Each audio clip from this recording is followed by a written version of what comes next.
Yeah. It's... Welcome to the internet. Hey, here we are. Internet. We did it. We did it. Into It's probably gonna web. be a few minutes before anyone comes.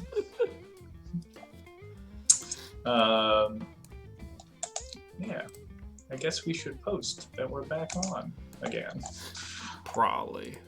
Probably.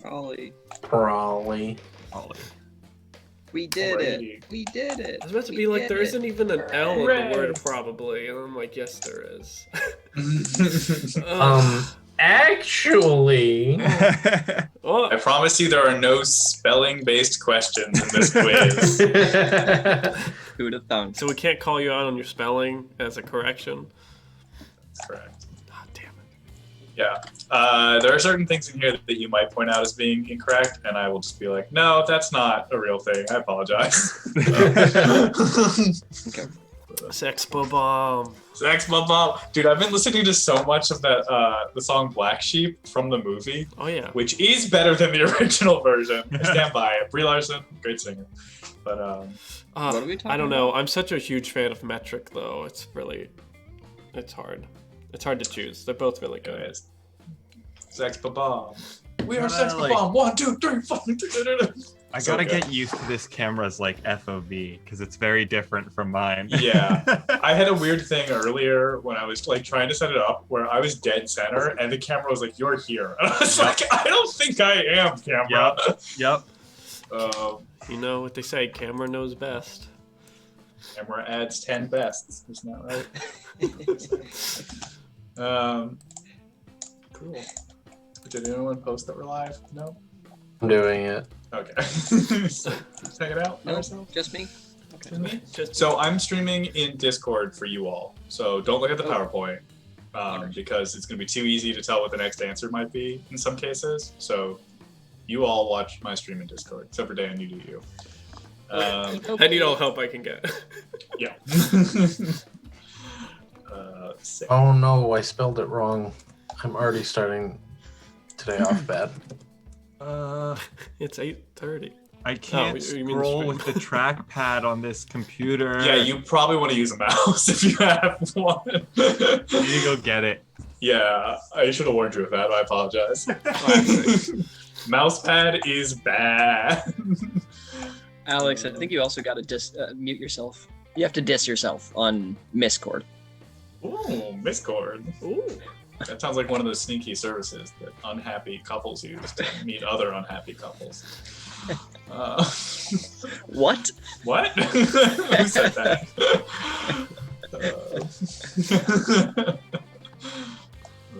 Max, you playing this whole game with towel or without towel? Oh, I know what I'm gonna do. When I need like a power up, I'm gonna take off this weighted towel to give myself more power. Oh boy, It's nerds. weighing down his brain right now. Yeah. I think, Dan, there's a comment there. It's, oh boy, comma, nerds! Not, oh boy, nerds. I mean- boy nerds. Either way it's read, it is correct. That's true. Yeah, we are boy nerds. It's, oh boy, boy, nerds. Yeah. Boy. Oh. Dan, it's funny you make that joke. That was from one of the episodes I watched to learn about this, where Did they I have was a like, question what about is actually, and what is college? Humor. Did they have a question about that? Yeah, they went for a long time just trying to say bo right. And I don't even know if There's that's 7 right. bows. I don't know. It's bo bo bo bo bo bo bo. Wait, Bo. bo bo bo. No, I'm Bo pretty bo sure. bo bo. Bo. I'm pretty sure there's 7. Isn't it 3-2-3? No, it's Steve's right. It's actually it's 3-1-1-2 is what it is. 3-1-1-2. It's not 3-2-2. No, it's 3-1 space 1-2. Yeah. Bo bo bo bo. Bo bo bo bo. Bo bo bo. Bo bo bo. Bo. Bo bo bo How many bo. chuggas Bo, before bo. choo choo? Depends if it's a big chunk or not. Bo, I bo, spent a lot of time watching Looney Tunes this weekend, like an absurd amount of time watching Looney Tunes this weekend.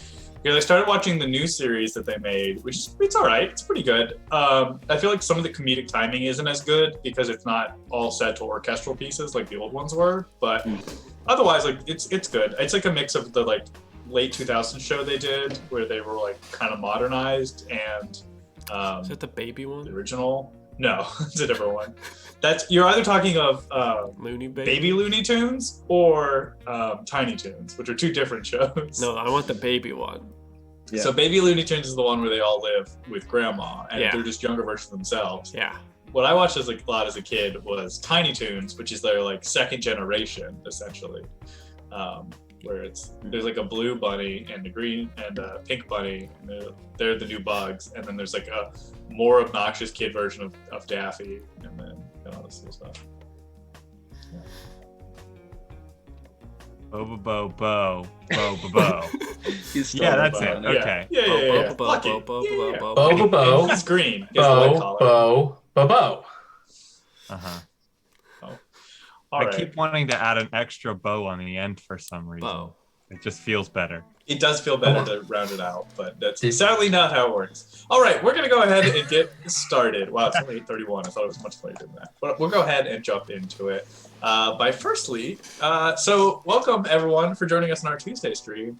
I hope you all enjoy this, and if you don't, I'll be very upset because I put upwards of 6 hours into this project, which is too many hours for one Only Tuesday 6 stream. hours? No, it's more. I spent 6 hours on Saturday. I spent about 4 hours outside of that, before that, getting me ready to work on it for 6 hours on Saturday. So I do hope you all enjoy it. If you want, I will share a copy of this in our Discord afterwards that you can all access, so you can play at home with your friends and annoy them. For those of you who don't know, this is our loving take on a game show called Actually, which was made by the wonderful comedic Mike Trapp, who I think is one of the greatest comedic writers of our generation. And I stand by that. It's not a joke, but very earnestly. And he created a show called Actually, which is a game show about nerds correcting people, which is the most infuriating thing in real life, but he found a way to make that fun and enjoyable. All right, we'll go ahead and get into the rules for your sake at home, as well as our contestants who may or may not have done appropriate research before being here today. So basically the way this is going to work is I will read a series of statements about pop culture. In each statement, there is one thing that is intentionally incorrect, although sometimes it is extremely pedantic what that thing is. It's up to you to figure out what about the sentence is false and buzz in and correct me.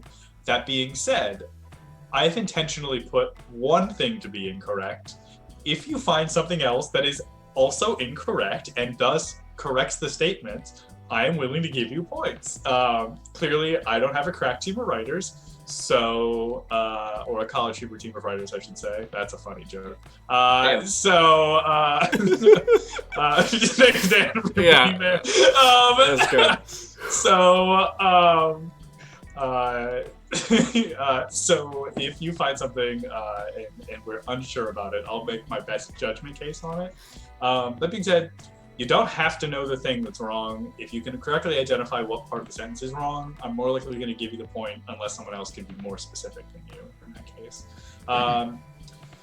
To buzz in, just say your name for this game. We'll just have you say your name. There's too much going on for me to keep track of other words. So just say your name, but if you take a guess, you're not barred from guessing again. You can continue to keep guessing, but give yourself kind of a buffer period to let someone else buzz in. Give yourself like 5 seconds, essentially, to do that. One of the only other real rules is you, like Jeopardy, instead of putting in a question, you have to say actually beforehand.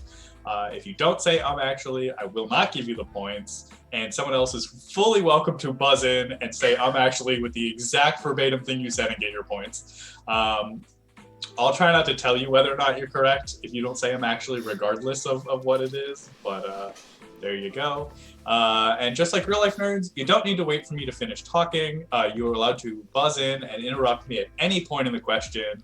The only thing I ask is don't buzz in to correct me if I haven't said the thing you want to correct yet. So if you want to be a speed reader and read the whole question while I'm explaining it, you have to wait until I've gotten to the part that you want to correct before you can actually buzz in to correct that part. Does that make sense? Yes. Cool. All right, chat. I hope you got all that. Nice try, speed readers. Yeah. So otherwise, are we having chat play along with this too? yeah. So if none of the four of you get it and chat gets it, they're fully welcome to the point as well. So don't look at chat. Right. That means it's sock time. It is sock time. So don't look at chat, especially because they might just know the answers, because we have a lot of very diverse nerd representation in chat. And who knows? Who knows what they know? Yeah. That's all there is to know, I think. I'm so ready to get last place. You know, you say that. Here's the thing. There's no penalty for guessing in this game, except for once. One time there is a penalty for guessing, but other than that, there's no penalty for guessing. So will we know when there's a penalty, or is it just like, all right, Yeah, you guess, so spin the wheel of punishment, and it's just one bullet shot, and it's like, oh no. No. So you may as well take a guess. If you don't know, especially if no one knows, and you're all like, just go for it. Just have a good time. Just go for it.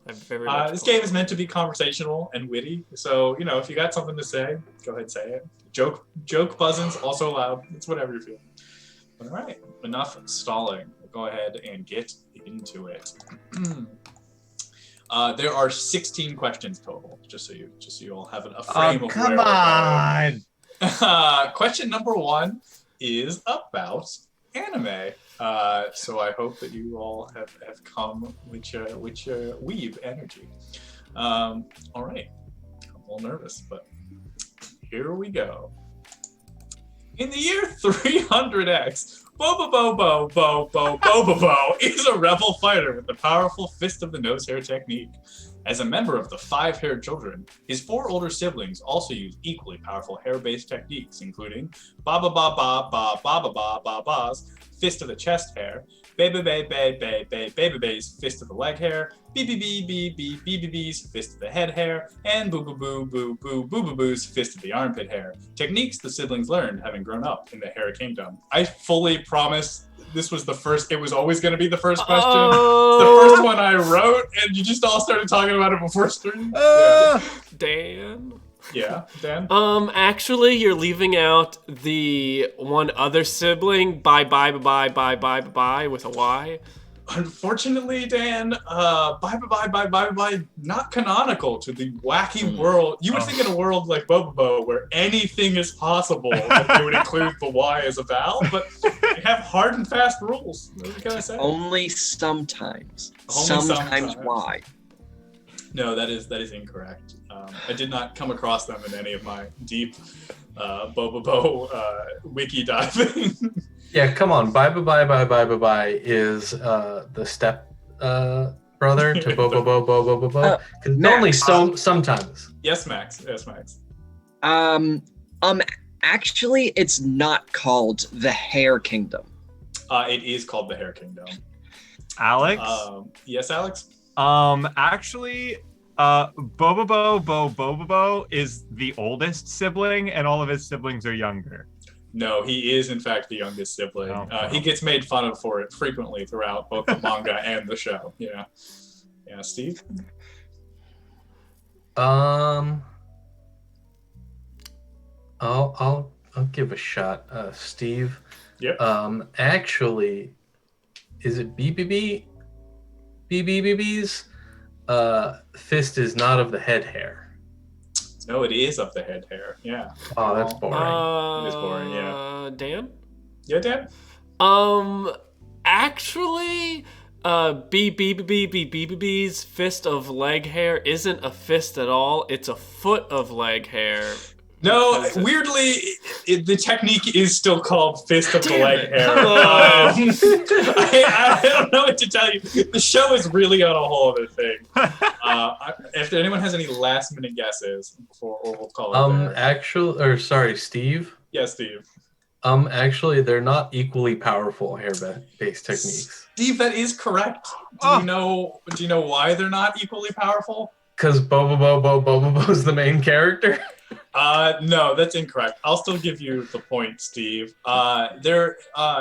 Their most powerful. I built a whole answer slide. Why am I improvising it? Yeah. So canonically, BBB's fist of the head hair is actually the most powerful, as hair covers most on your head. That would make sense. That would make sense. Yeah. So because they have the most surface area of hair, their hair is the most powerful hair. Yeah. That makes There sense. you go. In fact, Bobobo with only using nose hair is the weakest member of the hair children. There you go. This show has a lot of hair-based themes. Yeah. There you go. We all know it's what okay. bye's hair would be. Yeah. Exactly. All right, we'll move on to question 2 then. Oh no. Question 2 is about D&D.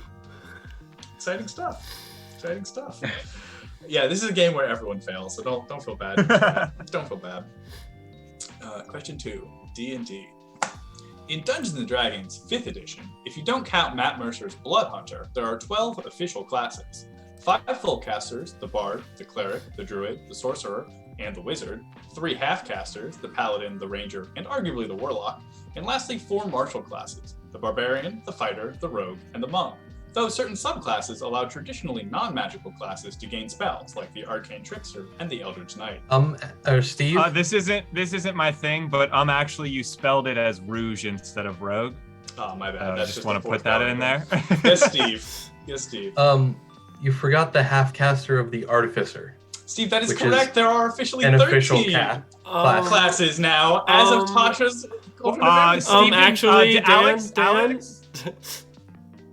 I believe Steve said actually, then Steve, and then said things, unless I'm wrong. So, Okay, whatever. Okay, it's fine. Steve knew a thing. I'll give it to him. yeah. No jokes or jazz. There is a sorcerer. Sorry. There you go. But yeah, as of Tasha's, there are 13. I thought I might stump the majority of them. I was just like, you said there's 12, but there's 13 here. Yeah, artificers, cool folk. Traditionally, used to just be part of the wizards in D&D. That's all they need to be. All they need to be is a subclass. I don't like artificers, but I'm not gonna get into it. Hot takes. Wow, Whoa. hot takes. Look at that little all around. artificer dog. Come on. Yeah, you can make a kidding little. me? You're gonna I hate read on a that construct. dog? I ran a one shot where a guy had a gorilla construct that would follow him around. It was overpowered. Shouldn't have let that happen. Anyways, Yeah, not now not we've a learned. fan of artificers. Ugh. Not a fan. Yeah. As far as I'm concerned, there are still only 12 classes. Wow. That's why he didn't get it. Yeah. Alex, you do own Tasha's, though. Yeah, I know. I was too fixated on the spelling mistake to actually think of the answer. No, I was saying, you say there's only 12 classes, but you do own this book that makes it an official class. Oh, yeah, I still don't care. I still don't like them. I'll recognize them, but I'm never going to play as one. Yeah. Alrighty. All right. We'll move right along to the next one then. This one's about the MCU. Ooh. Something Dan's gonna ace, right, Dan? Yeah. I've seen WandaVision. No spoilers here. Excellent. I hope one of you, or maybe someone in chat, gets this one. Here we go. I hope you also learn Not something Steve. from this one. Hope you learn something. The MCU spans 23 movies and led the way for the modern cinematic universe, but it's not afraid to reference its own inspirations. Subtle nods can be seen to Arrested Development, like with Tiberius in the Collector Chambers. The character Goose is named after a character from Top Gun, and Nick Fury's grave, quoting the Bible verse Ezekiel 12:17, originally from Pulp Fiction. But perhaps the greatest reference of them all is the fact that a character loses a hand in every single Phase 2 movie, as a reference to Empire Strikes Back. Aldrich Killian in Iron Man 3. Max? Thor. Yes, Max? Actually, it's the Bible verse Ezekiel 12:17 from Pulp Fiction. No, it is 25:17. Oh, okay. Yeah.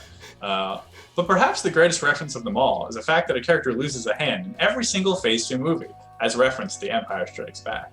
Aldrich Killian in Iron Man 3. Thor in the Dark World. Bucky in Winter Soldier. Steve?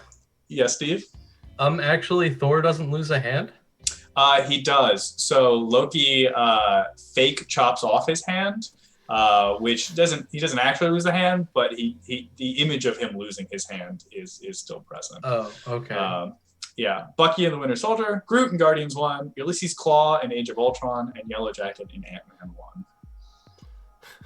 1. This isn't my buzzin', but I like how it's the Bible verse originally from Pulp Fiction. Like the Bible didn't exist before Pulp Fiction did. It's not a real Bible verse, is the thing. Oh, it is. Right.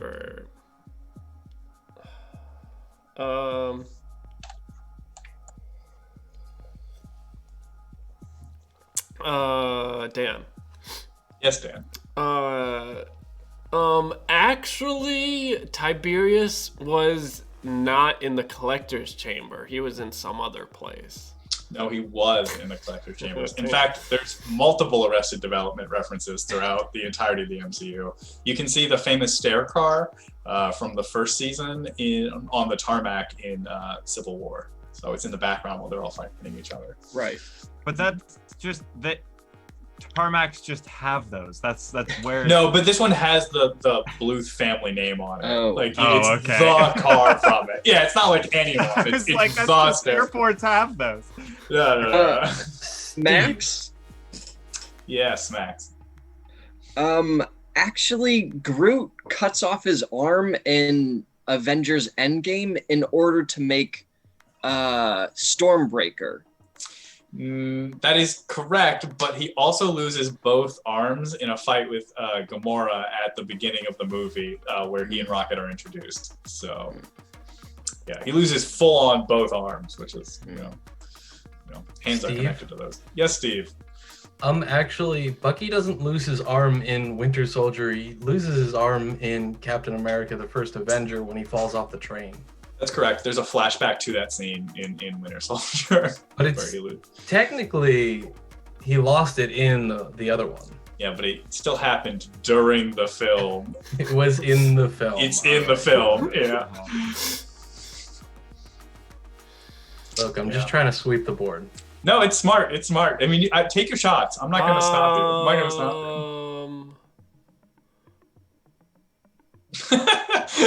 Extra chat says, Luke never actually lost his hand. He was just a force ruse.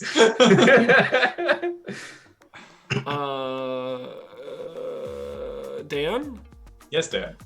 Actually, Ant-Man 1 isn't in the second phase. It is. It is. I was like, maybe it was in the I'll let you know that all of these movies are the movies that are in the second phase, according to the Wikipedia article on Phase 2 of Marvel.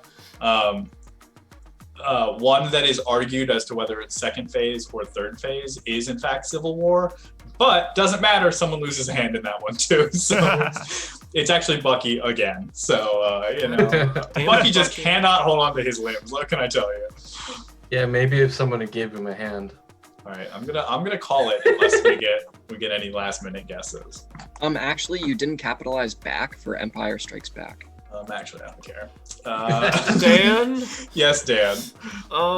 Actually, the reference to Goose isn't to the movie Top Gun. It's a very good guess. It is directed to the movie Top Gun. They talk about that in Captain Marvel, which is heavily Top Gun themed, given the fact that Captain Marvel's a fighter pilot. Steve? Yes, Steve. Actually, they're not subtle nods.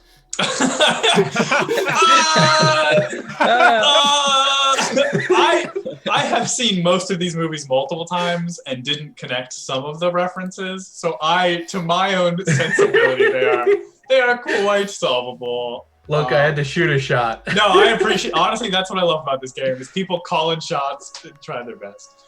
I'm gonna call it there. So I'm saying no one gets the point. Damn. Actually, the famous Bible verse isn't from Pulp Fiction. Tarantino originally borrowed it from another source, which was a film called Karate Chiba, or Chiba the Bodyguard. It was a famous thing. Yeah, Tarantino. He steals everything. I should He have does guessed steal that. everything. Why Yeah, would I was gonna say Oh my God. borrowed, but and it's funny, Dan. You called it out. If you had said actually and made that point you made, I would have given you the point fully, but you didn't. So I don't know. I'm just glad. Like my internal monologue was just, why do I not see an issue with any of this Marvel information? I fucking know this. This is all correct. What's happening? Yeah, that's what I love about this game, where you read the sentence and you go, "That is factual." Damn it. It just made me hate Tarantino even more. God damn it.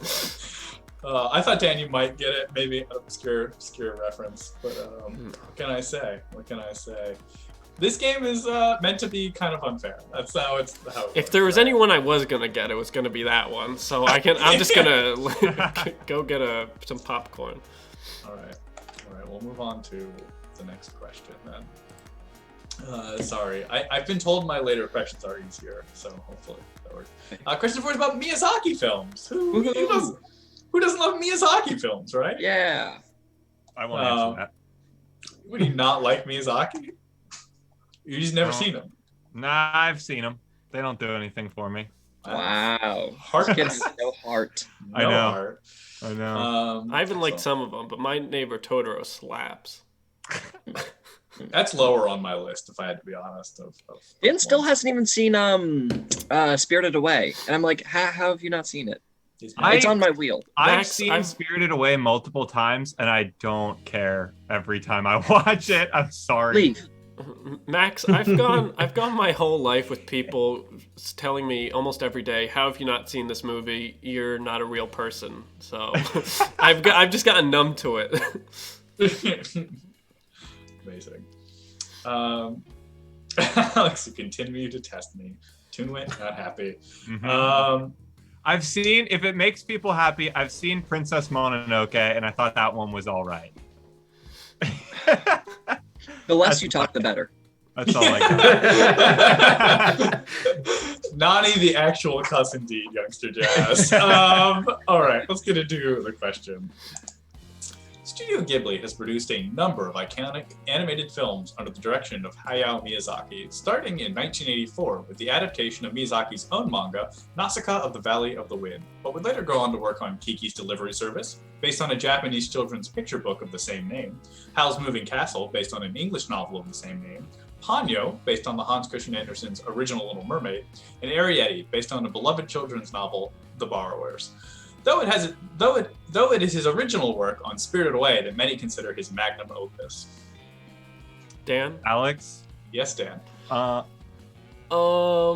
Actually, which one was I going? Oh yeah. Actually, Howl's Moving Castle was not based on an English novel. It is based on an English novel, and many people say that the movie is better. So, Alex? Yes, Alex. Actually, Spirited Away isn't original because it's also based on a children's book. It is not. Spirited Away, I was hoping someone would ask that. Spirited Away is actually Miyazaki's commentary about the hardships that young Japanese women have to go into, particularly those that work in brothels and illegal bathhouses, and that's kind of where the whole mystique of that movie comes from. He wanted to write an empowering story for little girls, but also comment about the harsh nature that they face as Japanese citizens. So there you go, powerful messaging from a Miyazaki film. But yeah, it is original to his work. Yeah. Max? Yes, Max. Actually, Ponyo is not based on The Little Mermaid. It is based on Studio Ghibli's take on Hans Christian Andersen's Little Mermaid.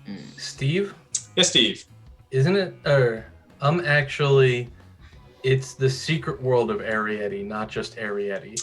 Yes, I was abbreviating, but okay. Yeah. I don't need a point for that. I was just checking. Yeah, no, it is. It is. I recently just watched it, and it's very good. All the music is done in this like Gaelic sounding style, and it is a real banger. I recommend listening to the whole thing on Spotify. Alex. Yes, Alex. Actually, the original Kiki's Delivery Service book, Japanese children's book, did not have any pictures. I think it is a pictures book. Dan? Yes, Dan? Actually, Miyazaki didn't make that manga that the Valley of the Wind based on. No, he did. He was a manga artist because he thought it would be a good way for him to get into the industry and practice his art skills, so he could do it. Alex? Yes, Alex. Actually, Kiki's Delivery Service isn't based on a Japanese children's picture book of the same name because the actual name is in Japanese, not Kiki's Delivery Service. No, I do believe it's still called Kiki's. Wow, very pedantic. Max? I'm trying Yes, Max. here. No, it's a good shot, but yes, Max. Actually, Nausicaa and the Valley of the Wind is not the first Studio Ghibli movie. That is correct, Max. Nausicaa actually, you get the point. Nausicaa predated the founding of Studio Ghibli. It was Miyazaki's second directorial animation project that gave. Don't get me wrong. Most of the people that worked on Nausicaa ended up becoming the founding members of Studio Ghibli, but they hadn't quite earned their skill yet. So Miyazaki directed. He directed Lupin the Third, and then he directed his own adaptation of his own work, Nausicaa, and then we got Castle in the Sky, which is my favorite Studio Ghibli movie. 2 years later. There you go. Yeah. Good job, Max. Good job. Thanks. Did you know that one, or are you just guessing? It sounded something about that. Because I knew that there was a little bit of leeway there because I did know about Lupin the Third. And that he made that movie first. And I was pretty sure that wasn't technically Studio Ghibli, so I think eventually I was like, I think the beginnings of Studio Ghibli is probably where this is wrong. Yeah, Lupin was definitely not a Studio Ghibli thing. Yeah. You watch it and you're did like... the team come over to Nausicaa from Lupin? Because I feel that like might have Lupin been was two from different its own studios. studio. Yeah. Yeah. I think he was still earning his animation cred back then, so he was just like, I'll do it. But yeah, Lupin the Third is there's a lot of the similar beautiful natural visuals, but a lot of their work is very thematic, and Lupin the Third is very much so just fun. Yeah, shooting up the castle, right? Yeah, exactly. Yeah. There's not really any consideration on the kind of deepness that you kind of expect with Studio Ghibli movies. Tor, I didn't know that Castle in the Sky was based on something as well. That's super cool to know. Appreciate it. Many people cite Castle in the Sky as a handbook of how to do steampunk correctly. A lot of people say that most games that have later steampunk aesthetic is probably in some way referencing Castle in the Sky, even if they don't know they're doing it. Right. The whole Earth robots is very visually iconic and stuff. Right. Yep, it is a towel on Max's head. He just got out of the shower. People ask about it. Yeah. Oh yeah, it's my weighted towel. I'm gonna take it off at some point to increase my power level. Yeah. Yeah, thanks to it. Excellent. My favorite example of that is from the anime Prince of Tennis in the very first episode, where he plays an entire game of tennis right-handed, and the bully's just starting to overcome him, and he's like, actually, I'm left-handed. They just ripped off Princess Bride, basically. Yeah, essentially. Oh, it's so good. So good. All right, we'll move on to our next question, which is a shiny question. Shiny. So the way shiny questions work, to quote Mike Trapp, the creator, they're just like shiny Pokemon. They're not worth any more points. They're just a little bit different. So each one kind of has its own flair. And we'll explain how they work. So the way that this one works is I have gone through and found obscure Scooby Doo villains from across the multiple Scooby Doo iterations. I tried to stick towards the older ones, just so there would be a little bit consistency from that classic Hanna-Barbera style. And then I have found another villain from a completely different property and stuck them in there as well. And it is up to you all to figure out who amongst this group of individuals is in fact the fake Scooby Doo villain. I'm pretty hype. When I played this with my roommates, they got that person as dead last in terms of their guessing.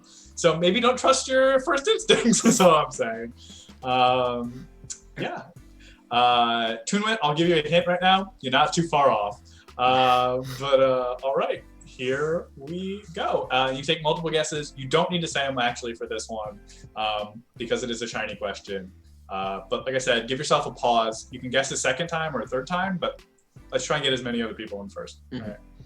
All right. And here we go. Yeah, we got Ghost of the Witch, Mantis, Creepy Heap from the Deep, the Neon Phantom, Star Creature, 10,000 Volt Ghost, Kabuta, Anthos, Skeleton Man, and Futuristic Monster. Take a good hard look at these boys. Oh boy. Dan? Yes, Dan? I'm gonna guess Mantis. Mantis is a Scooby-Doo villain. I know they look like a Space Ghost villain, but they're not. They're a Scooby-Doo villain. Oh. Max? Yes, Max. Is it Anthos? Nope, Anthos is a Scooby-Doo It villain. looks like a friggin' 80s anime villain. Yes, it does. Looks like a bad X-Men. I know. Let's hear it. Steve. Yes, Steve. I'm gonna get laughed at for shooting my shot, but is it Skeleton Man? It's not Skeleton Man.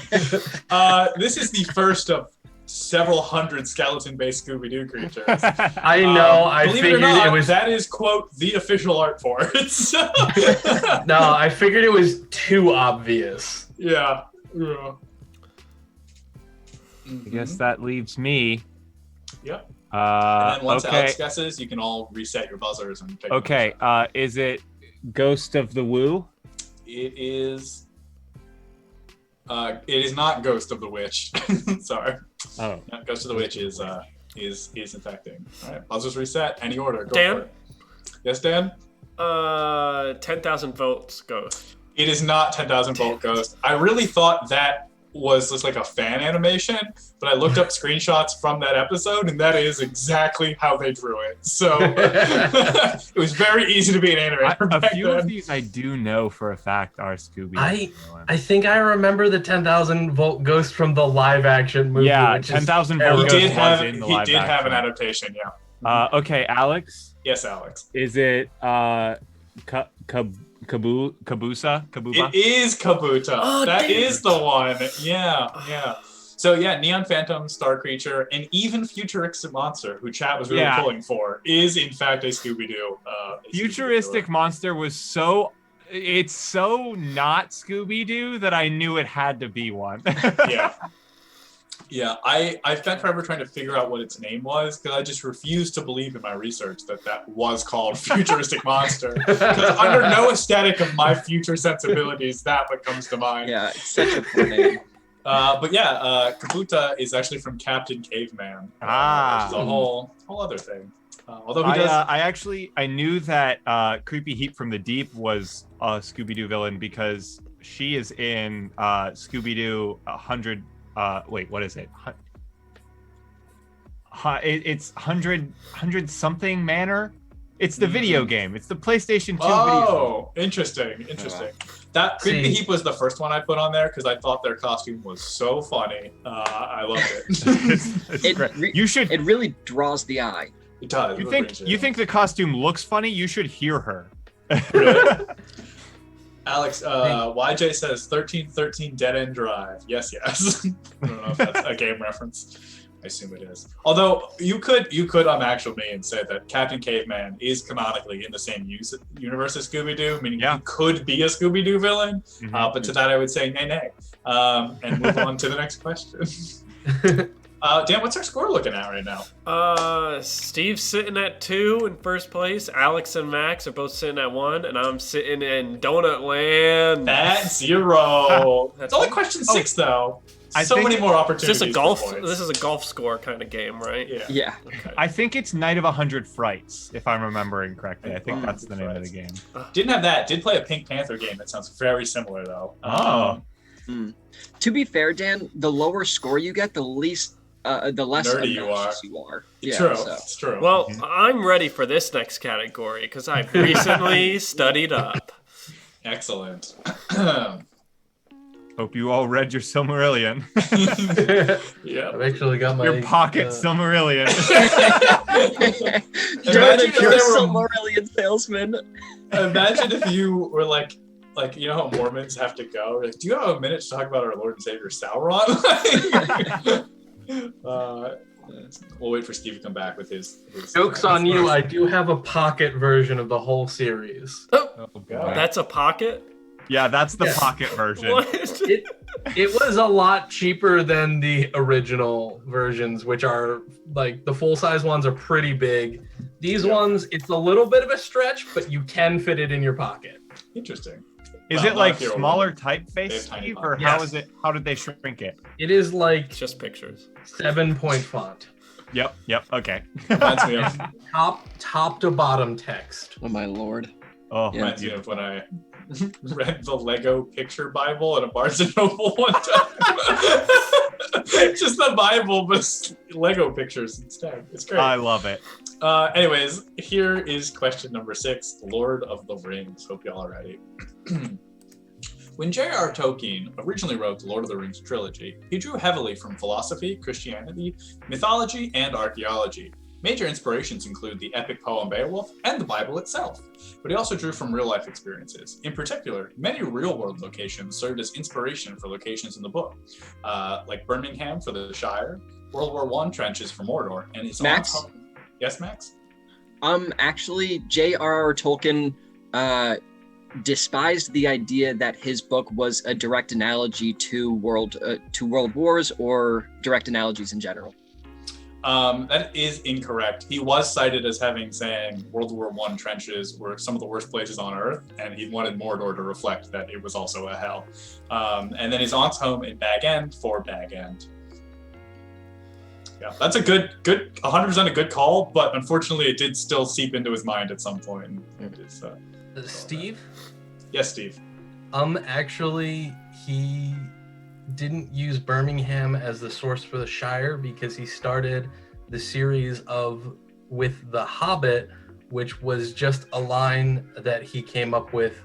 A hobbit lives in a small hole in the ground. He was cited as saying that he thought Birmingham was one of the most idyllic places on Earth, and just thought would make a good Shire as well. I would love to believe you, but as far as the evidence that I was able to find, that's not the case. Yeah, But again, these are both very good Tolkien understanding of the way he thinks. You're in the right headspace, you're just not hitting the right beats, unfortunately. Alex? Yes, Alex. Actually, he didn't draw inspiration from Beowulf. No, he did. He's a deep lover of Beowulf and thought it was one of the greatest pieces of writing of all time. Yeah. Yeah. Really Dan? liked a lot of epic poems. Yes, Dan.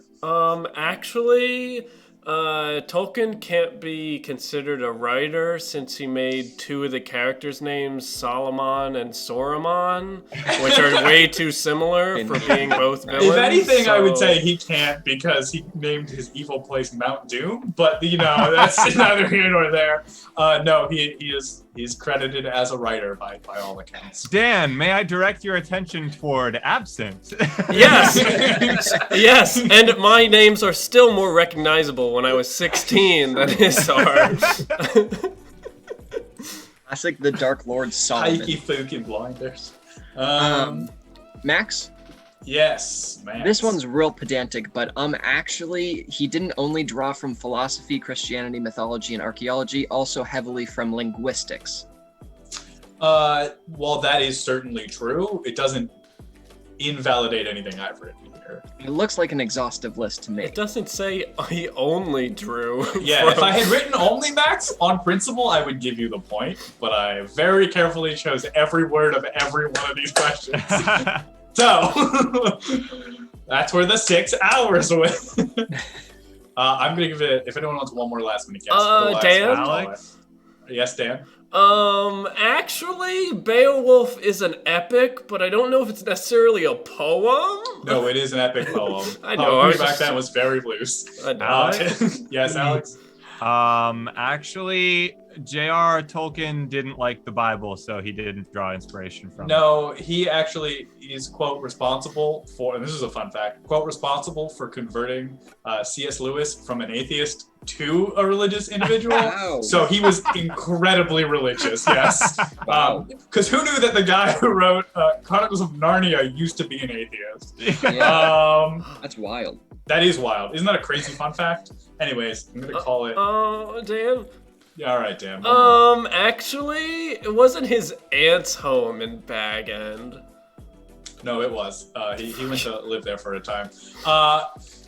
J.R.R. Tolkien famously didn't write a trilogy. He wrote a single novel that publishers broke up into 3 books and would actively correct people if they called it a trilogy. By his own account, he just wrote 1 book with multiple appendices. So that's what you get. How did that slip by me? Yeah, this is the question. I will say, of all of the questions I wrote, this is the one I'm most proud of. That's good. It's the most pedantic question. That was solid. It's good. That was some solid pedantism. Yeah. I wouldn't think anyone could be that much of a tool, but Yeah. But here we are. Here we are. Yeah. That's what you get. I have no further. That's all I got. Now you will never forget this fact. Someone's gonna be like, the Lord of the Rings trilogy. You're gonna be like, oh. Actually, I was thinking of jokingly saying, like, it wasn't a trilogy, it was actually 15 books that they decided to make 3 really long books out of. You would have been And more I would have correct. been more right. God I damn would have it. given you the point for identifying what was wrong in that case. Yeah. Dan, your joke answers always end up being I know! Yeah, just meme from now on, Dan. It'll be much quicker. I did just meme about his dumb naming convention, and you didn't give me the point for that. Well, that one wasn't accurate, unfortunately. Amazing. We'll move on to our next question. This question is about science, just generally science. Max famously got a science degree from the university. So did I. Last time I checked. Dan, it's not how that works. I have a bachelor's of science. Science is in the name. Dan's a scientist, like philosophers or medical doctors. All right, let's move on to question number 7. Turns out most scientists are huge freaking nerds that love to name new discoveries after fictional characters. Some cool species that have been found are Bagheera kiplingi, a jumping spider named after the mentor from the Jungle Book. They're Gargantuous Waldorf statlery, a trilobite named for the hecklers of the Muppets. Spongiformer squarepantsy is a fungus named after SpongeBob. Octinolus batmani, a catfish named after the Cape Crusader. Tentragrath Quasimodo, a spider named for the Hunchback of Notre Dame. Epiratomus Totoro, after Ghibli's forest spirit. And Pikachurin musculus, a mouse named after the mouse Pokemon Pikachu. Yes, Steve. Actually, the Pikachu thing is a protein. Steve, that is correct. Pikachurin is named after a protein that apparently synthesizes very quickly. And then you ask, well, if it synthesizes so quickly, why isn't it called Sonic? Well, they couldn't name it that. They already had a Sonic protein. It's named because it unwraps the Eggman protein. Yep. They're the worst. Wow. I will say all the worst. I will say the Pokemon protein, which was a protein at one point, lost the title of Pokemon and gained a generic string of numbers because they, quote, needed to submit it for real grant money. So in order to get research passed, they had to unname it Pokemon and rename it something more technical. Wow. But yeah, Pikachurin is the fake one. Honestly, I'm not Pretty gonna good lie. list of things, though, honestly.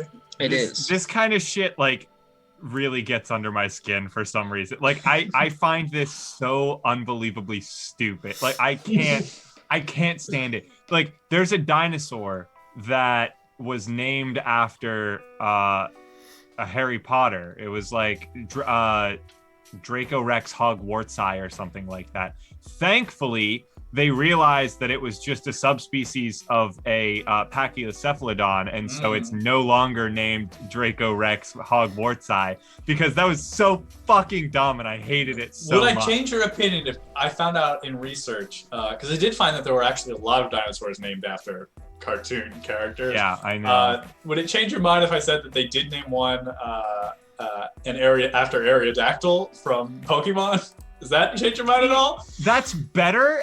It doesn't change my mind about the fact that I find that kind of shit stupid, but it does make a lot more sense. You know, like, at least there's a very clear reasoning behind it. Yeah. For the Pikachu protein, they just named it that because they couldn't fucking name it Sonic. Like, yeah, garbage. Yeah. Look, it's not like it carries an electrical current through the body or something like that. No, they just like Pikachu. Like, what a bunch of assholes. I mean, that's You're not why furthering scientific progress. That's why- You're I mean, holding they us all discovered back. it. I don't see how it's any different than calling things like Einsteinium or anything like that. Yeah, It's a little different. I mean, Is it? Is it It's not different? really that much different. Think it's different at all. You are getting called out in chat, Alex. good. Tonight is the night that I am going. Chat's just gonna fucking hate me, and I've already accepted it. Jazz says it's so interesting that Alex is a grumpy old man at such a young age. I don't care. I think it's dumb. Amazing. Well, that's what this game is meant to do. It's meant to get under people's skin in a really good way. Yeah, Pikachu. There you go. It's just Here's cringy. the thing. There's a little bit of Pikachu in every one of you. There you go. That's wow. so cringy. It's the largest media franchise of all time. I think it deserves at least one protein in the body. It did. I already had one, I guess. There's at least 2 proteins in the body. Alex will name their firstborn human. Alrighty. Nothing fun. Let's move on to our next question. It's a question about the Mario Brothers. Oh, send me in, coach. Put me in, coach. Dan's ready to earn his points. Alrighty, here we go.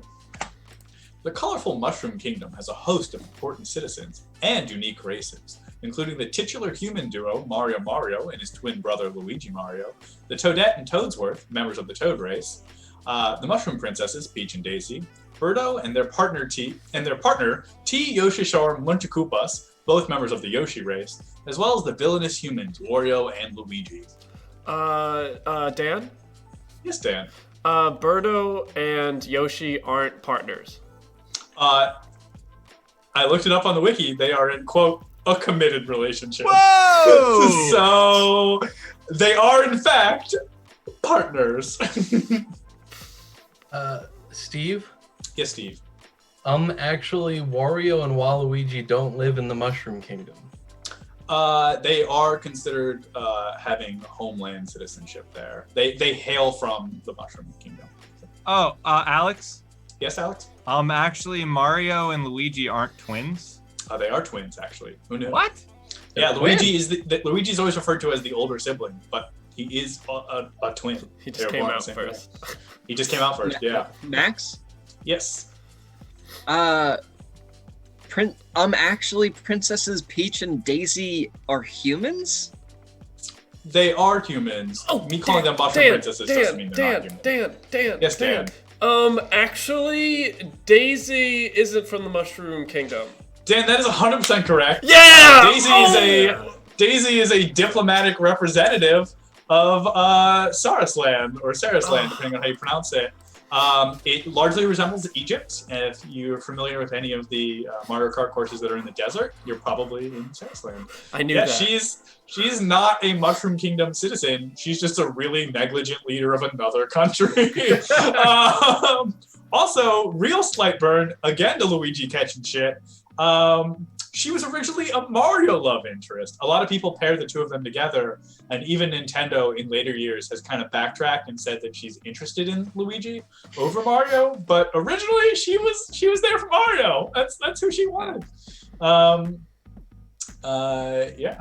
Yeah. Also, this is nostalgic to me, and this is something that was coincidental. This is the first Mario game I ever played, which it's a 2D side scroller, but it's very good, very fun. This is my first introduction to Nintendo games outside of Pokemon. Yeah. I'm proud. I actually knew that one. I'm proud of you, Dan. You really locked that one in. That was genuine knowledge. You can't underestimate that. So. Yeah, I'm like, she's a princess of a different kingdom. I know that. And it feels real good to be sitting in second place right now. Also last place, but technically second place. There you go. When I tested this game with my roommates, we got into a long conversation as to whether or not I was justified in calling Wario and Waluigi villainous. That was what they were trying to argue. And then I made a point that Wario actively steals things, which is a crime in the Mushroom Kingdom. And to me, shows a level of villainous intent. I mean, but what has Waluigi done, huh? The same. Terrorize. He throws bombs. That's his special. He bombs people. True. So yeah, bombs are bombs. Okay. They're also villains. That's racist, Alex. How dare you? They didn't choose to be a bomb. Saying, being in proximity and/or including somehow bombs does not make you villainous or evil. It does if you lob them. Thievery is pretty dangerous. Mario and Luigi only do arsony. Okay. Also, another thing that people confuse: Mario and Luigi are related. Wario and Waluigi are not related. And a lot of people misnomer think that Wario is related to Mario and Luigi. He is not related. He is, quote, a childhood rival. That's all we know, is that one day he looked at Mario and was like, I hate that guy. And now that's why they're in the same universe. Is there a baby Waluigi? Because I don't think there is, and I want to see what that looks like. Nope. The internet's a big place, Dan. I don't think there's a baby Wario either, though. Yeah, there's no baby Wario. Yes, there is. In what world? In what game? In some game. I'm gonna Google it. Baby World. Pull it up. I have it right Pull here. it up, Dan. It's in. They have it in the frickin'. Smash DLC? That's a me, Dan, isn't it? Smash. No, this is in. I think Dr. Mario is baby. Dr. Baby Wario. Oh wow, that's amazing. Who Dr. Baby Wario. Dr. Baby Wario. He's also in some Mario Kart games. Oh no, that's fake. Mario That's Kart fake. game is he Okay, in? but this is real. I was like, I know for This a one fact is he's not real. in a Mario Kart game. I remember This is real. This one is real. I know I just said another one was real, but no, that was real. Believe me. Amazing. All right. Well, I guess we'll move on to our next question. Oh, God. This is a question about one of my favorite things in the whole world, which is voice acting. And I hope y'all do well here. This is the first of what I would call like broad categories. Well, I guess the science one's pretty broad too. All right, here we go.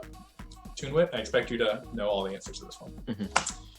Mark Hamill once played legendary hero Luke Skywalker in live action, but he's no stranger to playing villains too. As a voice actor, he's voiced many a childhood baddies from many an animation studio, with over 100 plus voice credits to his name. Some of his more infamous roles include Warner Brothers' The Joker, The Trickster, and Crybaby Clown, Disney's Red Skull, Ulysses Claw, and Darth Bane, and Nickelodeon's Fire Lord Ozai, Sticky Beard, and Undergrowth. Steve? Yes, Steve. I'm actually... It's not Nickelodeon's Sticky Beard. That was a Cartoon Network codename. Steve, you got me again. Sticky Beard is in fact a Nickelodeon, not a Nickelodeon character. He is a Cartoon Network character from Kids Next Door. Another property we happen to have been talking about before the show. I don't know how of all the things, y'all ran into it that hard. But, It's so crazy that it seems like there's a very small pool of things that we talk about. Crazy, right? Toonwit, I know. Sometimes Steve's just quick on the draw. Steve's quick on the draw. I also think I was the one who knew the least about this game coming into it, as That's I've only probably true. half of an episode. It's not much you need to know about the game. Yeah, that's fair. That's fair. Kids Next Door actually does a really cool arc with number 5 and Heinrich, who is this little like essentially German kind of Nazi-esque character, but like for candy. And there's a really cool ongoing storyline that implies that number 5 and E have this rivalry. They go like back in time and they've done a bunch of missions together. And kind of the peak arc of that whole series is an episode that features Sticky Beard, where they basically just 100% rip off like Curse of whatever the Black Treasure is from Pirates of the Caribbean, right? Where the characters, like his whole crew, becomes candy pirates because they steal this treasure, and then you find out that Heinrich actually used to be a girl. Spoiler alert for a show that's been off the air for like 10 years, but got transformed because of the very same candy curse. And then it goes on. The lore of Kids Next Door gets very deep in late seasons for absolutely no reason, but it is very good. Doesn't number 5 also like struggle with a candy addiction or something like that? Like she. Oh yeah. There's something with that too, where it's like, that's why, and that part of that is like that backstory comes from her struggling constantly with Heinrich. Yeah. Heinrich, I think they call him like Heine the whole time. It's a good show. It is very good. Well, I will say, I did try to rewatch the whole thing a couple years ago. The first season is very cringe and very hard to get through. But as you get later and later, it actually gets much better. I could go on for great lengths about my candy knowledge, but we don't need to talk about 2x4 technology here. There definitely is some episodes that like have still stuck with me because they were just genuinely really good stories. Like there's one about how there's like older kids, and there was like this one where there was like a mystery where he was turning into a teenager, but he like tried to like hide like the letter that got mailed to him to tell him that he was a teenager now. And it was actually because he's part of a secret. Yeah, he's part of a secret sect of candy operatives who don't get decommissioned on their 12th or 14th birthday, third somewhere in there. And he was really worried about being decommissioned because he was the number 1 operative at the time, and he had the most secrets to know. Also, I just want to point out, because Youngster Jazz and Tor are talking about it, that is also my favorite episode of K&D, is the one of these Heine versus 5 episodes where they go to discover the 4th flavor. Yeah. I don't know, we don't have to get into it. For years I thought it was banana because it just seemed so obvious to me, but I've recently as an adult reflected upon this more instead of meditating, and I've come to realize that I think it's honey, because they talk about it as being the proto flavor to all three of the other flavors. And to me, it just makes sense that honey is such a natural sweetener, and it is yellow, like we know the 4th flavor to be. So that's what my theory is. You can write in the chat what your theory is and what you think the 4th flavor is, and then we'll have a party about it later. But neither here nor there. For anyone who doesn't know what we're talking about, go watch the episode. It's a good one. Also features the very tragic, as we come to find out, villains, the delightful children from down the lane, who, spoiler alert, used to be candy operatives who got brainwashed. But that's also horrific. Like I said, a lot of lore in late seasons. Oh yeah. Next question. Ooh, another shiny question. Excellent. So the way this one is going to work is this is actually 10 sub questions. So there's 10 sub questions here. What is going to happen as I look for a pen is essentially I am going to show you a famous work of art. It is up to you to then tell me which Ninja Turtle that art represents. Oh my god. Oh my god. I've chosen some that I think are not famous, but not impossible if you just kind of like look at it a little bit. So, as a refresher, the 4 Ninja Turtles are... no, don't bother. Don't refresh. No refresh. All right, that's fine. Wait, so we're going to see... a famous painting. You're going to see a famous painting or sculpture. And then it is up to you to buzz in and tell me which of the Ninja Turtles that piece of art would be associated with. I think you're talking about the Renaissance artist that made it. No, I'm talking about the Ninja Turtle. Oh, okay. So, like, not Who's Leonardo da Vinci. That could be an answer. Yeah. Yeah, I think you'll get a feel for it, Max. I think you're overthinking this, Max. I think you're overthinking. Okay. I think I'm being cheeky, but yeah, essentially what you're saying is correct. Okay, sure. Yep. Because obviously there are 4 of you, and there is only 4 turtles. You only get 1 guess before you are out for the round. So you have to weigh your options between guessing early and having a better shot at getting what you want, versus waiting later and getting some narrower choices. You can buzz in after I finish reading the title of the work of art. Okay. Cool. Okay. We'll go on to the first one. The School of Athens. Alex. Yes. Who is Leonardo? That's incorrect. Oh, wait. Max. Yes, Max. Who is Raphael? That is correct, Max. It is, in fact, Raphael. I used this one for a football team thing. Dumb. Yeah. Forgot. I have these. I don't have it in presentation mode, so I see them. Daniel, this is why I told you to follow along. Oh my God, Dan, you should be in Discord, not in the presentation. What? Well, Dan, I don't know what to do about this. I guess he's disqualified, huh? Yes, you are disqualified. I didn't see what the other ones were. Oh, okay. Are you good now for the? Yeah, I just didn't guess for that one because I saw it. Okay. Well, then you're good. Okay. There's 9 other. You can catch Okay. up. Just be good. That's all it is. That's just Well, Just hold be good. on. I need to. All right. We'll wait. We'll take a break. We're in no rush. We're having a good time. If we want. Oh, okay. if we want I me feel like I need actually to be part of write this down round, because I have to every change everything. Sorry, every time I think of 2 of the turtles' names, I forget the other 2. I need to write them down. That's fine. You can write them down. I'll refresh for our people at chat who don't know. Going across the screen, we start off with Donatello, then we move on to Raphael, then Leonardo, the blue, and finally Michelangelo, in the orange. Leonardo the Blue. It's his full Leonardo title. the Blue. Yes, the Blue. He was also in Pirates of the Caribbean. Excellent. Dan, are we good to go? Hold on.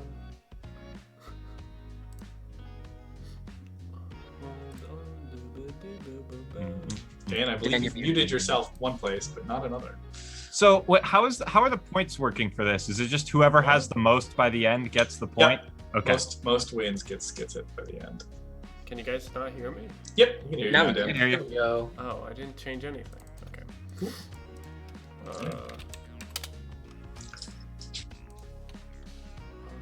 Chat, how are you all doing? Are you ready for some art history?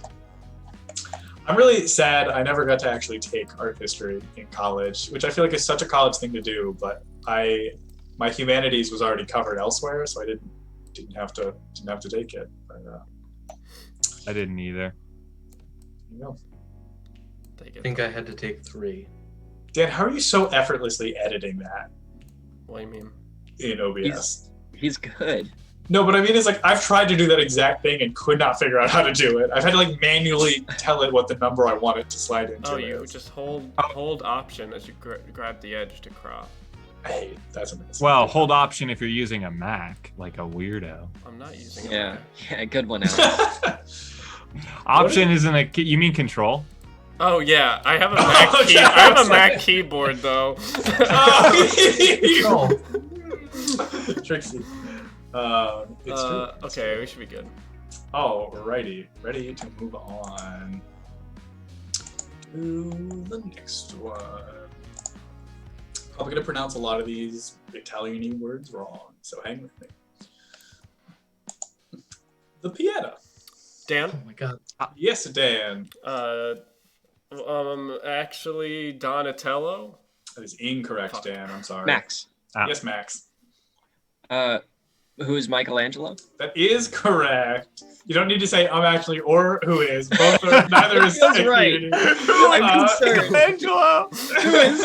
What game do you think you're on, boy? Alrighty, next one. 3. Wait, sorry, who got the last one? The first one, I mean? Dan, these aren't individual points. Oh. It's Yeah, not. that's Okay. not the way. No, All right. I'm keeping score and all assign points. Okay. Wrote a paper on it. Wow. I gotta say, ready? Here we go. The Torment of Saint Anthony. Alex. Yes, Alex. Donatello. That is incorrect, Alex. Dan? Yes, Dan? Leo. That is incorrect. Fuck. Dan. Max. Steve? Who is Raphael? That is incorrect.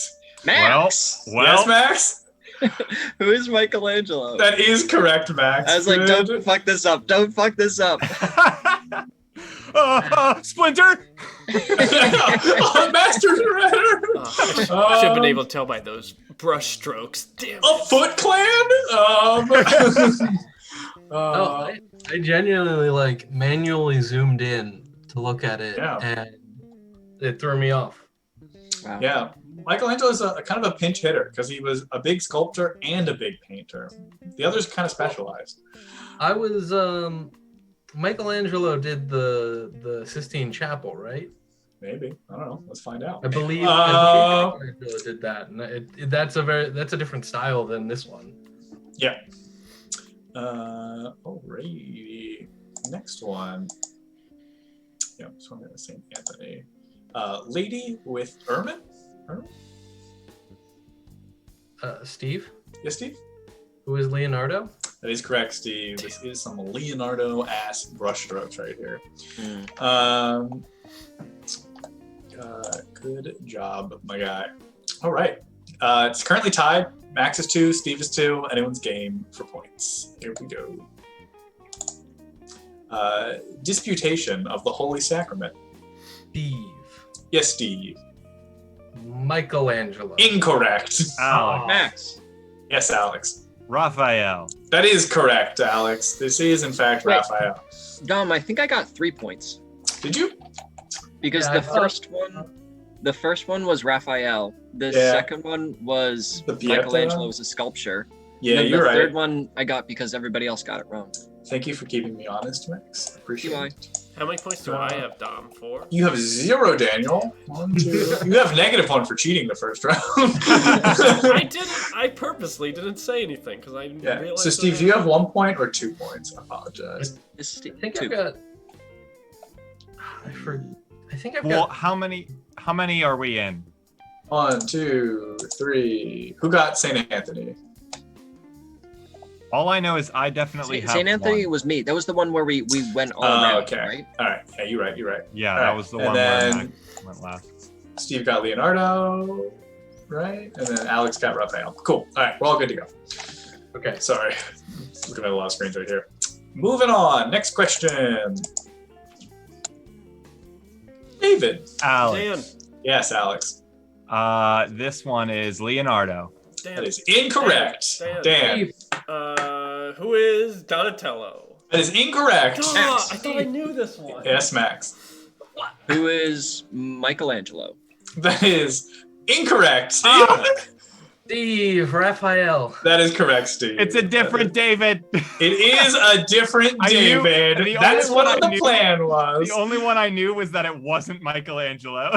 This one was commissioned by the Medici. Come on. Yeah.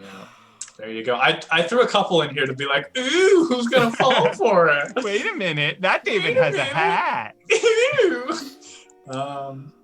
That's the only one I thought I actually knew, and I was Oh wrong. my God.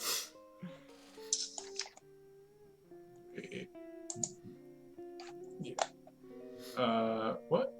Did someone say? Wait, is this? Did I fuck up? I think I might have fucked up. I might have What? got the wrong one. Did somebody say Donatello? I said Donatello. And I was actually wrong. I'm sorry. It is actually Donatello. The one I thought I actually knew. I'm sorry. and I I'm was- sorry. I have this on a separate screen so I can see what the answer is going to be, but I was looking at the one before That's this. what because I'm like I know I've seen this, and I'm My pretty Sure it apologies. was Donatello. My apologies. My apologies. I'm really messing this one up. To All right, we got it. We got those That's all right. scores settled. Okay. The com- It's close. Anyone could come out. All right. Next question. Saint John the Baptist. Alex, Yes, Alex. this one's Leo, 100%. It is a Leo. You can tell by that. Very much a Leo. Such a Leo. Such a Leo. The way Don't go the way outside, that Leo. the way that the tech is set up, the painting is pointing at you, Dom. Like, look at him. Look at this Look at guy. this guy. Look at him. All right. Next one. Saint Mark. Steve, Yes, Steve. who is Michelangelo?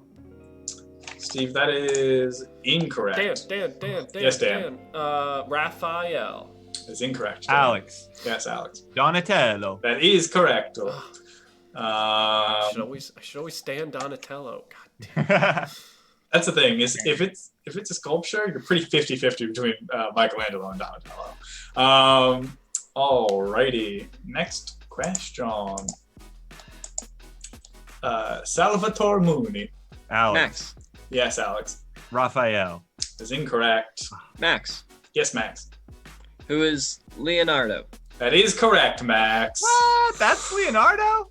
It is Leonardo. Yeah, look at that page. Not very good. It's the same I don't style. recognize his style in that one. It's the same. This is bona fide, almost a Mona Lisa.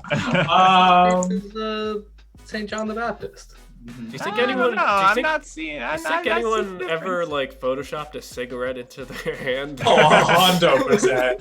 Probably a cigarette here and like a bong. Somebody has that fucking the tattoo of a cigarette and a bong of this painting just like on their absolutely. fucking back. Yeah. Absolutely. Or like even like an ashtray and a cigarette. That'd be a really good painting, dude. Yeah. All right, we got one more. Is either gonna end up with Max getting points or Max and Alex getting points. Hard to see. All right, here we go. Sistine Madonna. Alex. Yes, Alex. Donatello. Incorrect. No. Max. Yes, Max. Who is Raphael? Max. I wrote Sistine in there to try and trip you up, but it is in fact Raphael. Good job. Good job. Which means Max takes it with 5 points, so he will get the 1 point for this category. All right.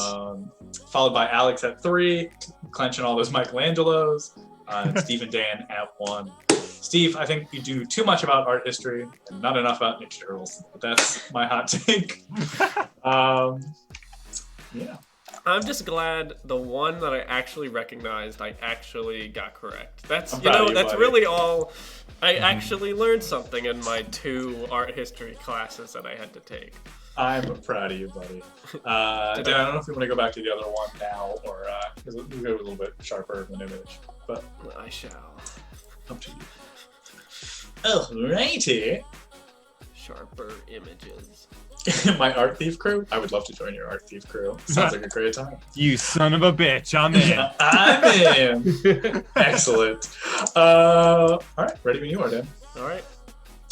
Question 11, Pokemon. Pretty even footing here, I should hope. That's the one thing I think we all know almost an equal amount of. Which Maybe means some we're more, all some going to less. fuck this up. Alex, look, your backyard's on fire. Oh no, you have to leave. Go. All right, question 11, Pokemon. The Pokédex is chock full of detailed lore about the Pokemon universe. Frostlass will kill you if you open the door to it. Yes, Steve? Well, actually, Frostlass doesn't require a door. It will kill you in the snow. No, well, that could be true. It will kill you if you, according to the Pokédex, on a cold winter's night, if you open your door to a Frostlass, it will do bad things to you. Duramuka poop is used for hand warmers, and Cacturn has sand for blood. But a few things stick out about our own world too, with some specific real places. According to various entries, there are mentions that both Ghastly and Raichu are capable of causing Indian elephants to die. Delibirds are said to give gifts to children in Siberian villages. Mew is said to be last seen hiding near South America. And Arcanine and Parasect are both said to have ties to Chinese practices. Alex? Yes, Alex. Actually, Ghastly and Raichu kill African elephants, not Indian elephants. Nope, it's specifically an Indian elephant. Yeah, it's a reference to the experiments that Edison did when he was trying to disprove Tesla. So there you go. Especially the Raichu one, where they talk about, I think they say Raichu can use 10,000 volts, which is an absurd amount, to kill an Indian elephant in one shock, which is miserably brutal. Yeah. Dan? Yes, Dan. Actually, Mew was not said to last be seen near South America. No, it was said to be seen near South America, as is referenced originally in Pokédex, but also in the Pokemon the first movie, which is the boldest shot ever called. Being like, it's like Babe Ruth calling home out here, Pokemon calling it first movie here. Alex? Yes, Alex. Actually, it's not Cacturn that has sand for blood, it's Cacnea? No, it is Cacturn. Cacturns are said to have sand in their sand for blood. Yeah. Pretty metal, honestly, for a flowering plant that lives Dude, in a Cacturn desert. is rad. I love Cacturn. Don't fuck around with a Cacturn. Dan? Yes, Dan. Actually, who's to say this is our own world? These are places that exist in our world, Dan, and they are not places that have been mentioned outside of the Pokédex. No, but who's to say that this world that we're in is our world? Oh, who's to say we're in the real world? Yes. Oh, me. I so say I. I'm sure there are many philosophy professors that would love to agree with this line of thought, but sadly that doesn't break this question. Look, statistically, we're in a simulation. That's all I'm saying. I don't disagree. Yeah. Steve? Yes, Steve. Actually, Arcanine doesn't have ties to Chinese practices. It does have ties to Chinese practices. I forget specifically which one, because I kind of grouped them together, but it is, I think it's said to be a lucky thing. It's based on the lion dog, right? Yeah. So. No. Alex. Yes, Alex. Actually, Delibirds don't give gifts to Siberian children. Alex, you have identified what is incorrect. Delibirds aren't from Russia, but they can be found in Nepal.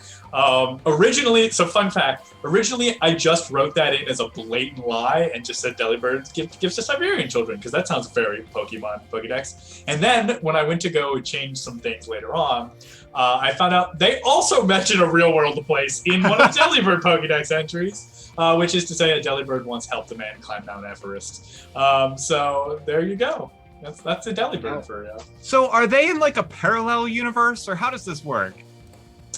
It seems to me like the Pokédex exists outside of the real world, outside of the Pokemon world, because it's the only place where that. Although it's actually a fun rabbit hole if you're ever really bored. Go on the Pokemon Wiki, or Bulbapedia, I should say, and look at times they reference animals that don't exist in the Pokemon universe. It happens all the time where they eat and talk about and play with things that are not Pokemon that definitely should be. That stuff like only happens in the Pokédex, right? Like, are there references outside of the Pokédex in like the shows or the manga or anything? I mean, Alex, to quote your intimate knowledge of the first movie, which is what I wanted the question to be originally, there is a scene, a famously scene, where Ash and crew have hitched a ride in a gondola from Team Rocket, who are dressed as Vikings in a winter hurricane storm kind of thing.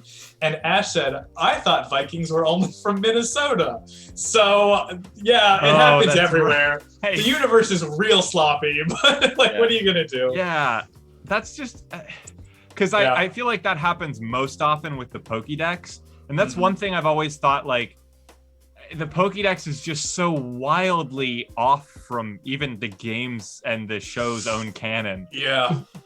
It is cool for the first like 2 generations at least. There is a really cool back and forth between the games and the Pokemon anime, because a lot of the early designs of Pokemon got roughed out better in the anime than they did the games. So actually when they got revisited in Gen 2, a lot of their sprites changed to accommodate the anime.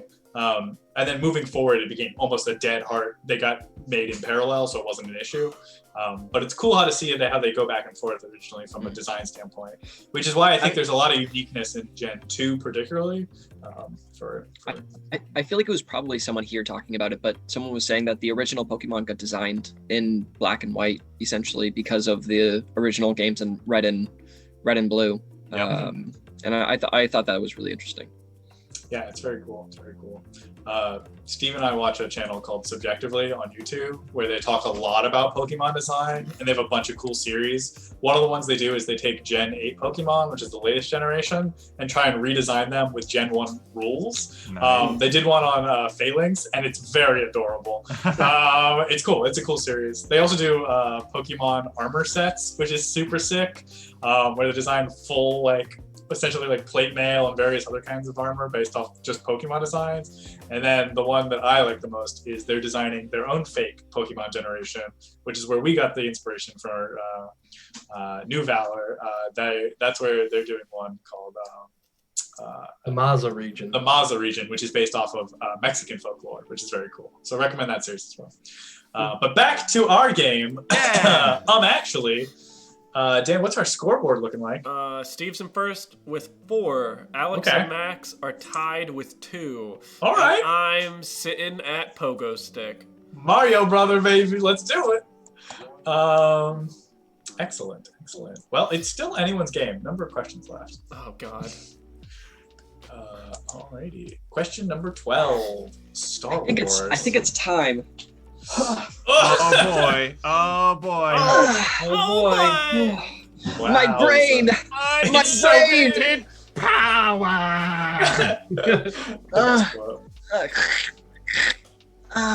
I'm ready. This question's going to start, and it's like, in the tale of Darth Plagueis the Wise. Violet's going to help me answer. Actually, you mean the tragedy of Darth Plagueis? Oh, my apologies. Oh. I don't know shit about Star Wars. Ironic. Alrighty. Here we go. Dan's not even looking at the screen, so I'm going to take it as a I good sign. am. I switched. Oh, okay, sorry. Monitors, In the baby. 2005 cult classic Star Wars Battlefront 2, there were numerous battle modes, like the 2 capture the flag modes, as well as a hunt mode where you could gun down native species across planets. The most popular mode, though, was by far the Conquest mode, a mode in which you could play through the Clone Wars as various classes of droid, like super Max? battle droids. Yes, Max. Actually, in the campaign, you don't just play through the Clone Wars, you also play through the later stages of the fall of the rebellion, or of the Republic. Well, that is true. It doesn't disprove. Move you on. still can Keep play talking. as the Clone Keep Wars. talking. I know the call. I know the things. I can't say it yet. A mode in which you can play through the Clone Wars as various classes of droids, like super Dan. battle droids. Yes, Dan. Shut up. Actually, Battlefront 2 isn't a game. It is. The game is called Star Wars Battlefront 2. All right. We've played it on this stream before, Daniel. A mode in which you can play through the Clone Wars as various classes of droid, like super battle droids and droidica, in order to conquer such iconic locations as Naboo, Endor, Alex. Geonosis. Yes, Alex. You can't play as the clones on Endor. That is 100% correct. You cannot play as it. They canonically had never been to Endor. Oh my God! Instead, Let they me got get to that the point. at Geonosis, Felocia, and Tatooine. Instead, they actually got Heroes versus Villains mode, which is by many people's account the best mode in the whole game. Yeah. So it's a fun map. I really like the map that you're pointing to right now that's Mos Eisley Assault. Yeah, that's not yeah. Actually, I was wrong, but yeah, you're right. It's still you can't play on Endor as the droids. Yeah. There you go. Actually, who's that character on the right? I think about That's the Dark Trooper. that's yeah. That so that screenshot is not from Mos Eisley Assault. no, it's not. A Dark Trooper? Yeah, it's just a evil stormtrooper. I thought the Stormtroopers were evil. That's a pilot Evil or something. What? Yeah. or engineer. Oh yeah, Oh. I think it's the engineer. It's the engineer, I think. Yeah. Ooh. All right. Next question. Legend of Zondor. Oh Legend man! of Zelda. Look at all those pictures of Zelda. Let's go! Oh, Oh, there's just too many Zeldas to keep track of. All right. I thought it was really weird when they named A Link to the Past after the princess that you save. Oh, thought the boy. princess. I thought the princess's name was There's- a legend. There's a really good back when like web series were kind of still a thing. There's a really good one called Video Game Reunion, and one of the subplots of that whole show is that Link thinks Zelda is cheating on him with Mega Man. And that's like a whole scandalous thing. And then you find out that she's like, at the end, she's like, I need to tell you something, and it's very important. And he's like, I fucking knew it. You're sleeping with Mega Man. She's like, what? No, not at all. No, I'm the one who convinced it to name the series after me. And he's like, what? Wait, what? He's like, you didn't think it was weird that it's all about you and they called the game after me? Like, that never tipped you off? Anyways, it's a very funny series and I recommend you watch it. There's lots of other great jokes in there. That's pretty good. Luigi is like a recovering mushroom addict. It's great. Bowser's trying to reform his image so he's not a bully. It's great. You really should watch it. No one knows who Pit is. He's just a weirdo. It's just like Nintendo, like dog sees God. It is That's kind what of it sounds Nintendo like. dog sees God. Yeah, that's a good way to describe it. It's good though. I recommend it. Came out about the same time as like Video Game High School for reference. Anyways, here's the question. Created by Shigeru Miyamoto and Takashi Tezuka, the duo chose to make Link predominantly wear green, inspired by Disney's Peter Pan.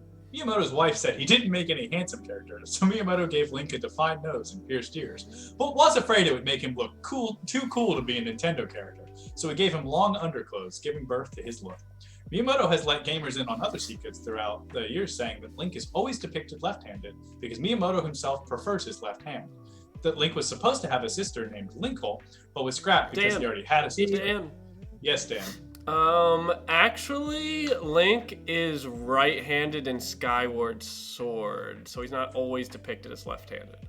You know why he's right-handed? Because of the motion design, they wanted the mostly right-hand population to have their sword on the right. Dan, that is correct. Nice. Wow. Yeah, there's Linkle, and the fact that Link's name, jokingly, is Link, according to Miyamoto as well. Why is Nintendo so bad at last names? So Dan, you 100% got it right on the nose. He was always left-handed because Miyamoto is ambidextrous but prefers his left hand, except for in Skyward Sword and Breath of the Wild. They asked about why Breath of the Wild, and the lead designer said, I don't know. Also, the Wii port of Twilight Princess is entirely mirrored. Yeah. Everything in the game is mirrored for no reason. Because of the same. I'm sure there was a reason. Because of the same reason. Well, actually, in Skyward Sword, you had the option to choose. It was a setting that you could set left-handed or right-handed. But the fact that it exists means he's not right-handed canonically in that universe. Due to the ease of right-handed people. There you go. Dan, 100%. Your Nintendo facts you're on point. Nice. That's all I got. It's all I got. There you go. Good job. It feels good when you just like genuinely know the thing, doesn't it? You're like, yes. I know things. Excellent. We'll move on to our next one. Question number 14. It's about television.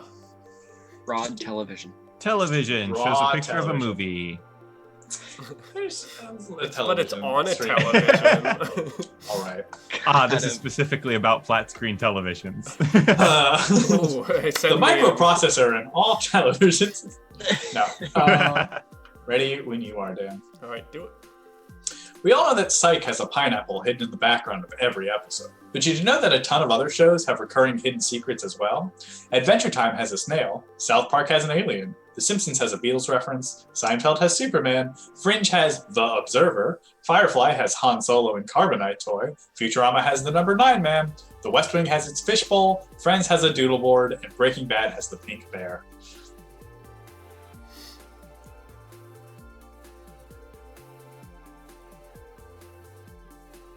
Dan.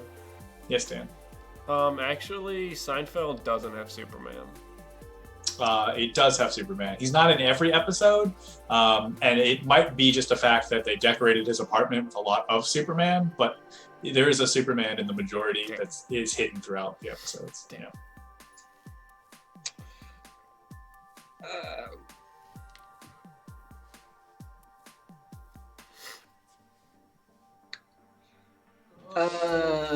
Max. Steve? Yes, Max. In Futurama, it's actually not the number. It's actually not the number 9 man. It is the number 9 man. He's only there for the first 2.5 to 3 seasons. But anytime there's a crowd shot, there's a number 9 man hidden somewhere in it. He's just a long guy who wears a number 9 on his shirt that follows Fry around in particular. Tunwit, I didn't know about the Big City Green ones. That's hysterical, though. Tunwit said in Big City Greens, there's a literal Easter egg hidden in every episode, which is amazing. I just finished binge watching all of Futurama too. There you go. Literally today. Wow. Never noticed the number 9 man. All right, I'm getting caught out. I spelled psych wrong. Good to know. Yeah, there's no. I said there are no spelling-based things in this game. It's fine. Alex? Yes, Alex. The Simpsons, it's not a Beatles reference.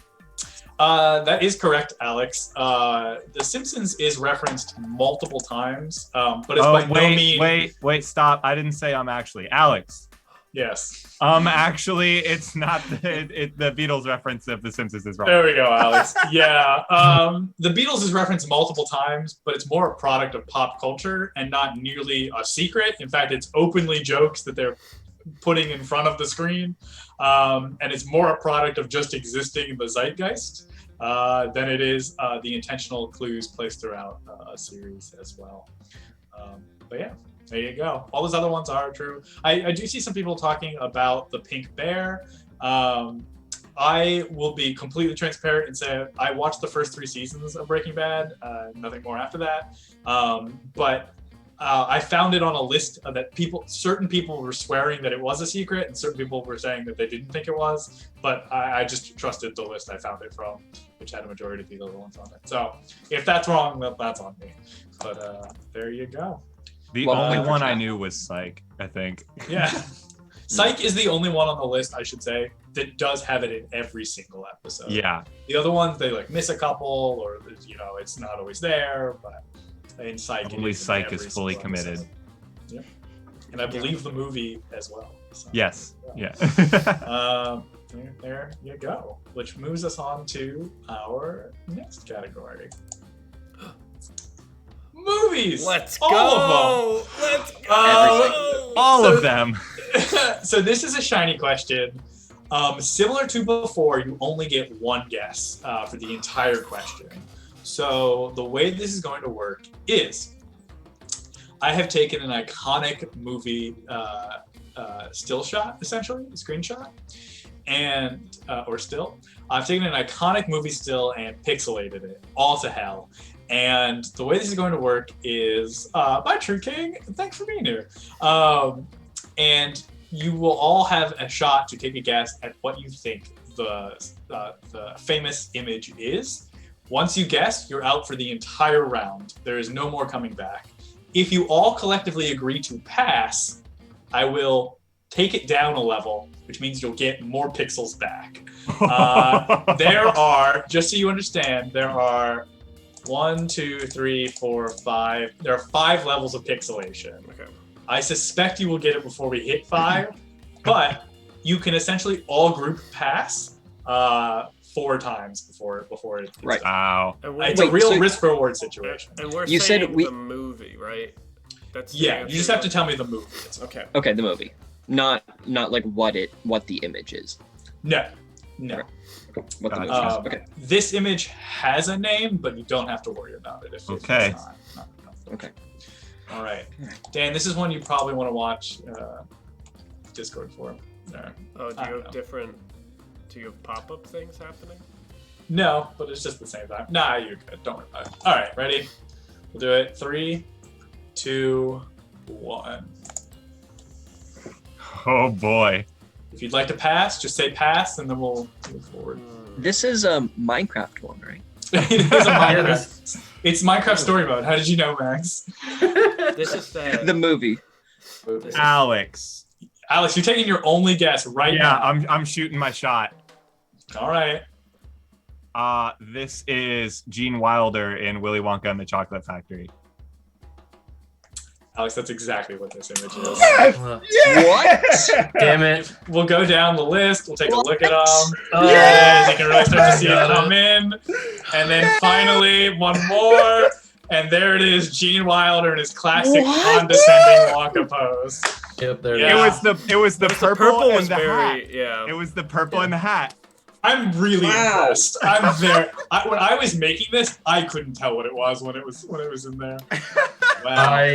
I'm mad. Wow. That Dan, let's go purple- back. I just want people to see one more time the whole transition. That just to see it purple again. was very obvious. Like that hue purple is very Yeah. distinct, Yeah. but I just couldn't think of it. I'm very impressed, Alex. I genuinely thought we were That's- going to make it to at least level 30 before someone took it down. Wild. Gene Oh. Wild.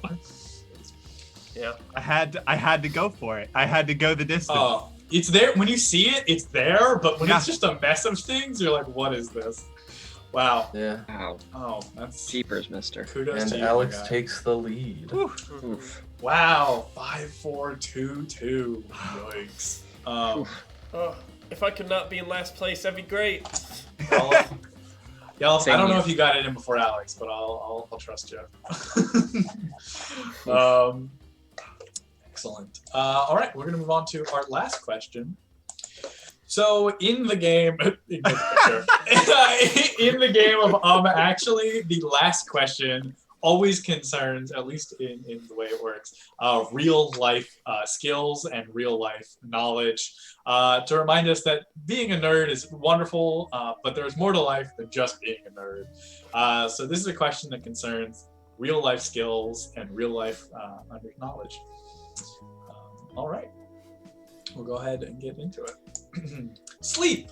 Chances are you don't get enough of it. According to the CDC, the average adult needs to get at least 7 to 9 hours per night, but it does have some helpful hints on how to fall asleep quicker. These include keeping a consistent schedule, only using your bed for sleep, turning off electronics 30 minutes beforehand, and avoiding alcohol. Yes, Dan. This isn't from the CDC. Dan? Actually, this isn't from the CDC. Dan, this is from the CDC. I don't Believe it know. or not. They've actually broadened their horizons in recent years to include all public health. Okay. All right. These include keeping a consistent schedule, only using your bed for sleep, turning off electronics 30 minutes beforehand, and avoiding alcohol and caffeine at night. Though, a non-caffeinated tea or warm milk is encouraged before settling in for the long night's rest. Max, Yes, Max. you should turn off electronics 1 hour before sleep, or not 30 minutes. Max, I can't comment on whether or not that's accurate or not. You Oh, did not say I'm actually, you should turn off your electronics 1 hour before you go to sleep. While it may be good wisdom, the CDC only recommends at least 30 minutes. So not according to their standard, unfortunately. Though I'm sure if pressed, they would agree with you. Alex? Yes, Alex. Actually, the requirement for adults is less than 7 to 9 hours. No, for adults, it is 7 plus. The 9 comes in for anyone who's over the age of 65. They actually recommend they don't sleep more than 9 hours, but 7 to 9 for adults, at least. Dan? Yes, Dan. Actually, no one would classify these hints as helpful. I think if you were uninformed and having a hard time sleeping but didn't want to take drugs, that these hints would be incredibly helpful. Alex? Yes, Alex. Actually, these aren't hints for how to fall asleep quicker. They're for how to fall asleep more consistently. While that might be an interpretation, these are specifically for people to fall asleep quicker, according to the CDC webpage I took it from. Yeah. Steve. Yes, Steve. Steve, for you specifically, whenever you say Steve, I think you're just going to make a point, not that you're buzzing in. For everyone else, I assume they're buzzing in. But I just assume Steve's got something to say. Sorry, Steve. Actually, you shouldn't drink non-caffeinated tea before bed. Steve, that is correct. That is the part that is I was looking for. The CDC actually recommends you drink nothing before bed for as long as possible, including water.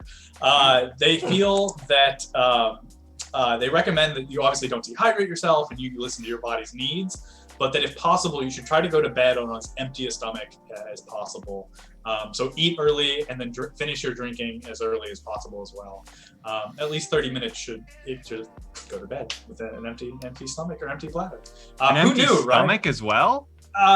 Assuming you are full enough to make it through the night, but Yeah, essentially sure. don't eat very late is what they're saying. Right. Huh. Wow. I will point out for bonus points, it's not a real bonus point, it doesn't count, but for fun bonus points, there was actually 2 things wrong in that last question, if we wanted to go back. It's a bit of a cheeky thing, but there was actually a second thing wrong in there that I made an editorial decision not to put. Wait, Alex and I are tied. Yeah, if you want to use that as your tiebreaker. Do you have a tiebreaker? So traditionally, and actually there is no tiebreaker, but if you wanted to use this as a tiebreaker, I would let you do it. That's fine. We got Alex. You want to do it? I guess. Yeah. The thing is, I think I know what it is. So can you take it back, Dan? Dom, so I could see what? Yeah, we gotta see. I'll read it one more time. Let me read the entire thing, and then you guys can buzz in at whatever rate you want to. Right? Sleep. Chances are you don't get enough of it. According to the CDC, the average adult needs to get at least 7 to 9 hours per night, but it does have some helpful hints on how to fall asleep quicker. These include keeping a consistent schedule, only using your bed for sleep, turning off electronics 30 minutes beforehand, and avoiding alcohol and caffeine at night, though a non-caffeine tea or warm milk is encouraged before settling in for a long night's rest. Steve? Yes, Steve. Actually, you should avoid alcohol as it will disrupt your circadian rhythm. No, they did mention, I'm sure obviously if pressed on it, the CDC would tell you that alcohol is literally body poison, but in the article, it does say that if you do happen to drink alcohol, just do so earlier in the evening and avoid it right before bedtime. Alex? Yes, Alex. Actually, they don't comment on only using your bed for sleep. Alex, you've identified what is wrong with the sentence. Could you tell me, do you have any guess? I'll give you the point, but tell me what they actually said about using your bed for sleep?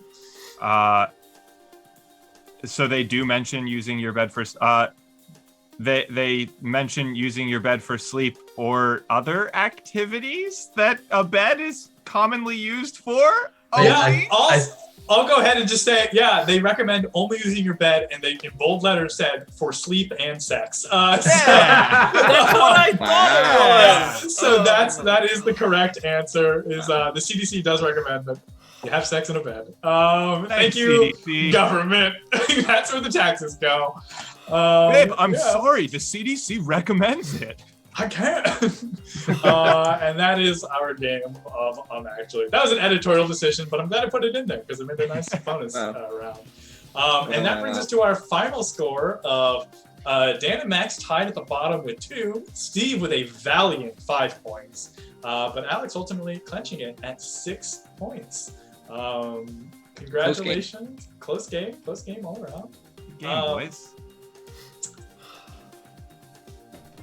What? What's up? What's that look for? Is that right? Oh, that's correct. All right, cool. I was just making sure the points added up. Oh, but okay. They do. All right. Yeah, I think we only didn't get 1. Yeah. And then Excuse me. I was also thinking about this to actually Dan's point. Poor sleep can lead to diseases, so it actually could make sense that the CDC does make statements about how much sleep you should be getting. That's a good point. I think the CDC, like, people commonly point to the CDC as that its place should only be for like pandemics and epidemics and things like that, when really they monitor a much broader range of like public health and stuff that like for example, CDC has been blocked on studying any kind of gun violence when that is like their purview. So it's kind of, like the CDC covers a lot more than people think. It's almost like gun lobbyists are powerful. Yeah. Well, I hope you all have enjoyed our game of Actually. I will put a link to it in our Discord, so if you want to play with your friends and be pedantic with them, that's also a fun thing you can do. I'll make some edits for the few things that I noticed that were wrong tonight, so we'll figure that out as well. And thanks for At the end of this game, I still just want to play Battlefront 2. Yeah, It's a right? good time. You riled me up so much with that one. I jumped way ahead of the gun, but like I just, oh man. Yeah, I find that at least in the many seasons of this show that I have watched in the actual show, the more you know about a topic, your likelihood of getting that point correct decreases, and that really it's only people who have a peripheral knowledge of the subject that are really paying attention, because you do know too many things sometimes, and that is way more crippling than wildly guessing. But yeah, this was fun. If we do this again, either I'm not writing the questions or we're doing it in a year and a half from now. It was way too much work. I feel like I could have a good time writing some questions, but we'll see. We'll see in the future. Yeah.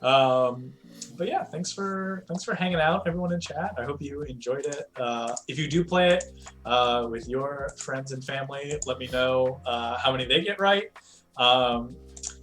Current record is 6. When I played with my roommates, they both tied for 6 points, and Alex also tied for 6 points. So if you play with somebody and they get more than 6 points, they're the world record champion for this board. If I just would have been a little bit quicker on that Kids Next Door. Just been a little bit quicker on the K&D, right? That's the only time I've ever had reflexes over Alex. And the only time going forward it will ever happen. Amazing. We are gonna go for raid. We're gonna go raid. Sorry, just seeing who's online at the moment. We're gonna go raid Comedy Hub. Say our friends who are doing some stand-up comedy. If you like improv comedy, this isn't that, but it is also comedy in the title. So we're gonna go say hi to our friends at that Comedy Hub. Come back Thursday for our final ASM March with Dan. Heyo. We still have no idea what he's doing on our end. Very nerve-wracking. But Dan will be doing something with ASMR. And then on Friday, we'll be doing our normal Friday show. Spunky, saw that you were sad you had to miss so many. We're sad you couldn't be there, but you're always welcome back, and you're always welcome to leave and come back. You're all prodigal sons to us. So let's go ahead and say hi to Comedy Hub. Alrighty. Have a good one. Bye, everybody. Bye. Come back Thursday. Actually, we're not rating. Actually, we are. We're rating Comedy Hub. Actually, we're rating somebody else. Actually.